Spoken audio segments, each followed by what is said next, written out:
Hi students, in this video we're going to be going over math properties. Math properties is our first section of Unit 2, which is expressions and equations. So we'll be going over Unit 2 for the next 6 weeks or so, but it is a pretty fun unit. Alright, so first, what are the properties of the real number system?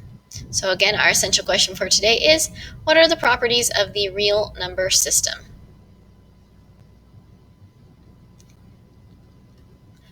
Alright, and this should seem pretty familiar to you because I'm sure you've gone through a lot of this when you were in elementary, going over the commutative, associative, distributive, all these different properties. So it should be a lot of review, and it's a very easy assignment because you're just classifying numbers and expressions based upon their properties. So the definition of the commutative property is that it states that you can add or multiply, and it's important to note that we're talking just about adding and multiplying to receive the same answer, regardless of the order of the numbers. So what that says is that regardless of the order of the numbers, you'll receive the answer when you add or multiply. So for instance, in algebra, if I said a plus b, that would be the exact same thing as b plus a. And in numbers, same idea. 1 plus 2 is the exact same thing as 2 plus 1. So even though the order of the numbers are different, the answer is the same on each side of that equation. Now let's try with multiplication. So in algebra, a times b is the same as b times a. And using numbers, we can check and see that that is true. 2 times 3 is 6, and 3 times 2 would also be 6. So the commutative property states that no matter what the order is of the numbers, you will receive the same answer when you are adding or multiplying. Now think about that though in relation to subtraction or division. Obviously that's not going to be the case. If I have 6 minus, if I have 6 minus 2 and then 2 minus 6, that's not the same answer, correct? So if I have 6 minus 2 equals, that's not a really good equal sign, 2 minus 6, that's not the same, right? So 6 minus 2 is 4, and 2 minus 6 is negative 4. So that commutative property does not work with subtraction, and in the same way, it wouldn't work with division either. Now, the associative property says that, again, you can add or multiply and receive the same answer regardless of how the numbers are grouped. And when I say grouped, I'm talking about parentheses. So in algebra, say that we've got a plus b plus c, but we've got parentheses around the numbers at different places. No matter what, however I add those together, I'll get the same answer. So let's think about it in numbers because I think that's a little bit easier. So 2 plus 3 is 5, plus 1 would be 6. So I'd have 6 on this left side. Now on here I'd start with parentheses, 1 plus 2 is 3, and 3 plus 3 is 6. So again, I get 6 on both sides, which means that even if those parentheses were in different locations in the problem, I still get the same answer. And the same idea with multiplication. No matter the order of the parentheses and where those numbers are grouped, we will get the same answer. And again, think about that. If you had something with subtraction or division, obviously it's not going to work the same way. It wouldn't work. You'd end up with different answers on both sides of the equation. So as you can see so far, it's a pretty easy lesson, just classifying numbers. All right, the identity property of addition, so we're just talking about addition, states that 0 added to any number is that number itself. So in algebra, that's saying that a plus 0 is going to be a. So any number added to 0 will be itself. When you think about numbers, that makes sense, right? 2 plus 0 is 2. So any number added to 0 is itself. So a very simple property. We've also got the identity property of multiplication. And this one says that any number multiplied by 1 is that number itself. So again, we're talking about a number staying itself when an operation is occurring.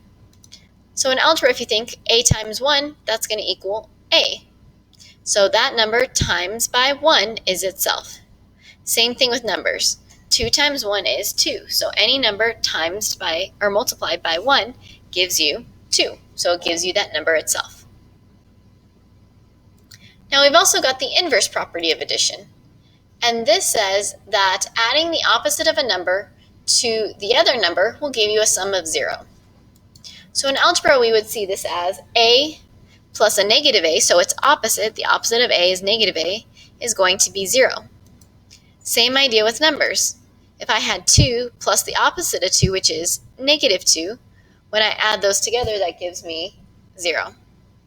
So again, any number added to its opposite will give you a sum of 0. And we also have the inverse property of multiplication.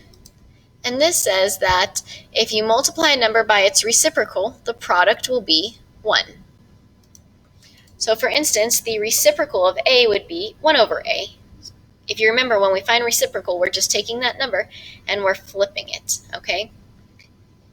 And the same idea with numbers, okay? 2 times its reciprocal, which would be 1 over 2, is going to be 1. And let's do a little bit of math to see why that is. So 2 is the same as 2 over 1. And when we multiply by its reciprocal, we know that's 1 over 2. Okay, 2 times 1 is 2 over 2. Sorry, that equal sign is not really good. And 2 over 2 then just equals 1. That equals 1. So again, any number that is multiplied by its reciprocal is going to be the number 1. And the last property that we're going to go over is the distributive property. And we're just going to touch on it barely right now, and then we're going to spend some more time on that later this week. The distributive property states that multiplying a number by a group of numbers added together is the same as doing each multiplication separately. And that sounds really confusing. So let's just look at some examples, because once you see that, it's going to make more sense. So in algebra, it's saying that a number that is being multiplied by a group of numbers, whenever you hear group, think parentheses, okay? So it's saying a number multiplied by a group of numbers is the same as doing each multiplication separately. So really what ends up happening on distributive property is that a that's on the outside ends up being multiplied to the b, and the a on the outside ends up being multiplied to the c. So a times b is ab, plus a times c is ac. So it's saying that when you do distributive property, it's the same thing as multiplying those numbers separately. And if you were to think about it in terms of numbers, that would look very similar to what you see above. And if you think about it this way, so 2 times 3 plus 4 is the same as 2 times 3 plus 2 times 4. And let's think about that. 3 plus 4 is 7. And so then you have 2 times 7, which gives you, 14. Okay, so that gives you 14 on this left side. Now over here, 2 times 3 is 6, and 2 times 4 is 8, and 6 plus 8 is, again, 14. So even though that those numbers are together in a smaller form here, if you separate them, you end up getting the same answer. Okay. All right, so that's pretty much it. The math properties lesson is really quick. You guys have some practice problems to go over on your foldable. It's just matching, so you just need to match the correct property with the examples that are on the right side. So it should be really quick. If you have any questions on that, let me know and I will answer those for you.